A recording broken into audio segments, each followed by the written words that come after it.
Hello, everyone. Welcome to Everything Arsenal. Champions League time. Round of 16 against FC Porto. We've waited for it for a long time. We are finally here. After like more than 2 months, we are finally back playing in the Champions League. Now, it's been such a long time since we were in the round of 16 of the Champions League. All the way back in 2017, literally 7 years ago, was the last time we were in the round of 16 of the Champions League. Can we progress to the quarterfinals, beat FC Porto and progress to the quarterfinals?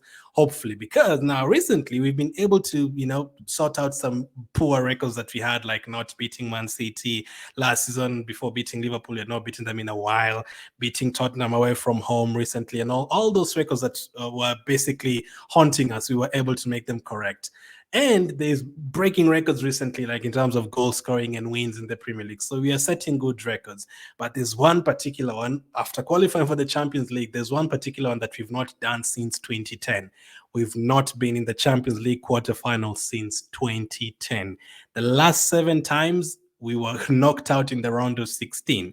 Now, that's crazy because sometimes you do expect at least Arsenal to qualify for the quarterfinal a couple of times, especially in the 2000s.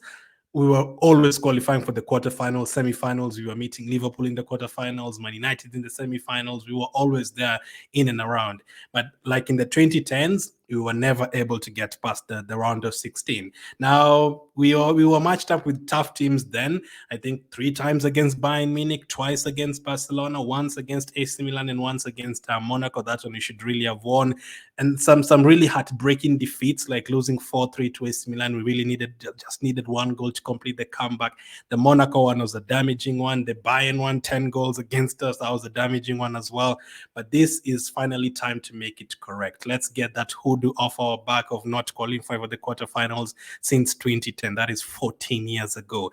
It is finally time to do that. Let's hope so, at least. Now, in the Champions League this season for us, I mean, in the Premier League, we've done so well, especially this year, scoring 5 against Palace, scoring 6 against West Ham, 5 against Burnley. In the Champions League last year, or let's just call it Champions League this season, in the group stages, we did really well as well.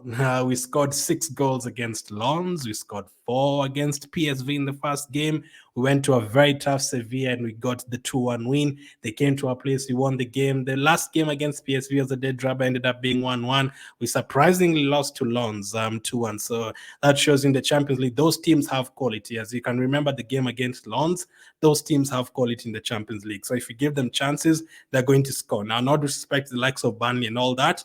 Our defense is really good, but in the Champions League, you never know. The teams really have quality, so you should kind of expect them to score a goal. So you should really try and get your own goals as well to qualify. It is very hard to keep clean sheets in both legs. Like you go and beat FC Porto away from home with a clean sheet, and at home with a clean sheet, you kind of have to expect them to score because they do have the quality. And in the Champions League, in the group stage, you were able to score 16 goals. I think only concede 4, and 2 of them were at Lens. We also considered at PSV and also at Sevilla. So basically all the away games we conceded. We never conceded a goal at home. So our aim here. What would you want to see? Would you want to see a big win against FC Porto? Their players kill the game off in the first leg, or would you just want a professional performance, get a narrow win, and then bring them back to the Emirates? Because we've had some big wins against many teams at the Emirates this season. Or get a draw. Would you be happy with a draw against FC Porto as long as they're coming to a place in the second leg? Let me know. But in this one, I feel like we can definitely get the win. Maybe not 5 or 6. I mean, if we go to FC Porto and you get another 5 or 6, then we really are cooking something. We really, really are cooking something. But Porto this season themselves, they scored 15 goals in the group stage, just 1 less than us. They beat Shakhtar 5-3 in the last game. They lost to Barcelona at home. So these are their home matches. They beat Shakhtar 5-3. They lost to Barcelona 1-0. I think they beat Royal Antwerp by 2-0. So their home record is not that bad in the Champions League. In their league, they're third on the table behind Benfica and Sporting. They're currently 7 points behind Benfica, who are top, but Sporting, who are second, have 2 games in hand. So if they win both, FC Porto will be 10 points behind the league leaders. So it doesn't look like they're going to win the league. It's going to either be Benfica or Sporting. So I guess this is the one that they're really, really fighting for. So they will be taking it seriously. Although the last couple of days they've picked up, the last couple of games, they've picked up a few injuries, including Taremi. He might miss the game through an injury, which would be big for us because he's the guy who usually scores a lot of goals for them alongside Galeno and Evanilson and all those guys. Zaidu Sanusi also picked up an ACL injury for FC Porto, so they're missing a couple of players just like us, but whichever way it would have been, we still expect the players who are coming off the bench to be good enough for them. So we have to take the game seriously and go there and, be very solid from the beginning of the game. Can we finally reach the quarterfinals? Now, this game came in a good period after we've just won 5 games, Premier League games in a row, and it also came in between Burnley and Newcastle. Those are very good fixtures to have, like either side of a Champions League round of 16 tie. This is the first time for most of our players being in the round of 16 of the Champions League, so this is very new territory for us, even for our manager as a coach. It's the first time. It's really new territory to us. Why is that so hard to say? But he's been there as a player, he's been there as an assistant to Guardiola, but for him as a manager, the first time. So it's going to be huge for us, huge for us.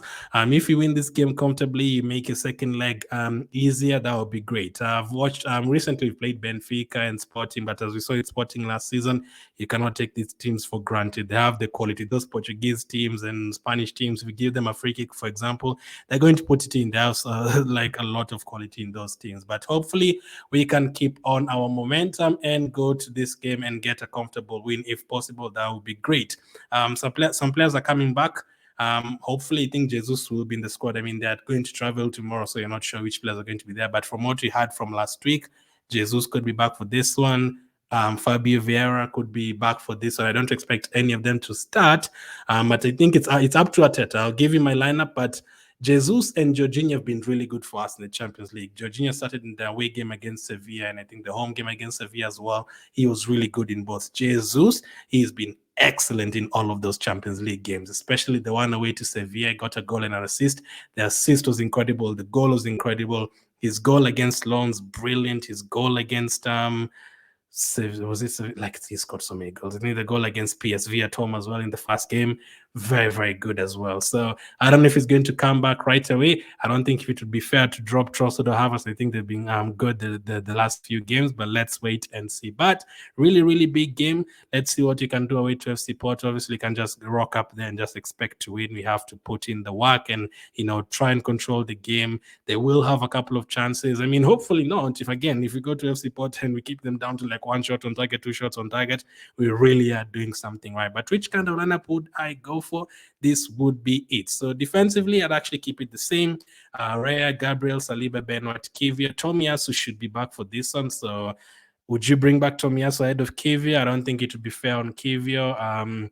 He has been really playing well, and against Burnley, he was really good. Not only did he defend well and help us get the goal that Trossard scored, the goal that Havertz scored, it was Kivia's quick thinking as well to throw the ball from a throw-in. Basically helped. He got the assist for that goal as well. So he's been doing really well. But Tomiyasu, remember, you also can't just play every single game. I know you don't really want to change a winning team after you've gotten such a big result, 2 big results. But sometimes you have to rotate. Remember, you can't just play every single game. You have to protect game time and injuries, and also bring the ones from the bench. And we have some really good players coming back, like Jesus and Tomiyasu. So with that said, though, I would go with Kivia at the back. Midfield-wise, I've been thinking, because Jorginho has played really well for us in the Champions League. Away from home against FC Porto, would Jorginho be able to, not be able, I know he would be able, would it be better for us to have him in that midfield just to, control things for us and have that experience for him? It could be. So I'm still leaning towards keeping the same team, but 45% part of me is thinking bring Jorginho for this game, have control of the game, have that experience. So I wouldn't mind to have Jorginho there at all. But for now, I've put Rice, Havertz, and Odegaard. I think all of them have been doing great. So I'd keep that as the winning team. The midfield has been doing really well. So I'd keep all 3 of them in midfield. I would not be surprised if Havertz started up front, Rice played in the Havertz position, and Jorginho started in midfield. Now that would potentially mean Trossard being on the bench for this one, but again, you might also see Trossard starting on the left and Martinelli starting from the bench. That could also happen. So you could still have Havertz, Trossard, and Jorginho in the team as well, but that will mean Martinelli on the bench to come on as a sub. But for me, I would start Martinelli next to Trossard and Saka up front and keep it the same. I think all of them have been doing really well, and after beating West Ham and Burnley 6-0, 5-0, all those performances from all those guys, Trossard scoring, Saka scoring, Havertz scoring, Odegaard scoring, Martinelli putting in some great performances there as well. Some assists too. Rice scoring as well, Gabriel scoring, Saliba scoring, defending well. Like all those guys have contributed to the last two victories that you had against West Ham and Burnley, and also the wins between the time they came from Dubai and now. So for me, I'd keep it the same. If everything goes well in terms of injury, this would be the bench that we have. Ramsdale, Hilson, Tomiyasu, Cedric, El Neni, Jorginho, Smith-Rowe, Vieira, Jesus, Nketiah, Nelson, and Walters. Now, Hilson is an Arsenal goalkeeper. He was added to the Champions League squad. Karl Hein is in the B side, so I think we might see Hilson in the team for this one and not Hein. But we won't see them playing any of them, so whichever is on the bench is just fine. But imagine you have that team. I don't know if Partey will be back. He might be. Let's wait and see. It would be a crazy boost if we end up getting Jesus, Vieira, Partey all back with Tomiyasu in the same game. That would be crazy. And Zinchenko as well. Let's wait and see. I don't think he'll be fit for this one, but let's wait and see. But imagine you have that team. If you're losing, you can bring in Jesus, Smith-Rowe, those guys. If you're leading by like 2 goals and you just want to control and to keep get the win and take them to the Emirates Stadium, then you have the likes of Jorginho who you can bring on and control the game, and Tomiyasu defend and all that. But that is my lineup. Let me know your lineup. Would you make any changes with Jesus and Jorginho and Tomiyasu coming back and all those guys? Let me know. Vieira's former team as well. This is his former team. He might get some minutes if he's available against his former team. I don't know. Let's wait and see. My prediction for the game, I'm going to give FC Porto a goal. I'm going to be respectful. I think they are good enough to get a goal. I mean, they scored 7 goals in the 3 games in the home game. They didn't get a goal against Barcelona. So if we go there and get a big win, that would be really great, because this is the first time our players are there in this kind of situation in the round of 16. So my prediction for this one, I am going to go for FC Porto 1, Arsenal 3. I'm going to go for 3-1 win. I wanted to go for a 2-1 win, but I'm going to go for another late goal to make it 3-1. I'm going to go for Saka to score as always, Odegaard to score, and I'm going to go with Trossard to score again. Just 3 of them. They are absolutely on fire. But whoever scores, Havertz, Nketiah, Jesus, I don't care. Just to get the goals and let's get the victory. And this is a big one for us. We want to go through, we want to keep the excitement levels up, and we want to be there in April competing for the league and competing for the Champions League. Even if we don't eventually win it, we want to test ourselves against those teams and know, like, okay, we've played against FC Porto, Inter Milan, or Real Madrid. We now know what to come and what to expect next season and all that.